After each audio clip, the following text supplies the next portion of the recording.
నమస్కారం అండి. Welcome to Shri Mahalakshmi textile printing. ఈ మేడం గారు అన్ని ఉప్పాడ పట్టు తీసుకొచ్చారండి. ఖరీదైన చీరలు ప్రింట్ వేయించుకున్నారు.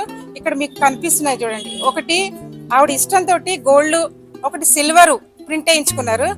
వారి మాటల్లో ఈ ప్రింట్ ఎలా వచ్చిందన్నది మీరు వినండి. చాలా బాగా వచ్చినాయి. నేను అనుకున్న దానికన్నా చాలా బాగా వచ్చినాయి. Thank you madam.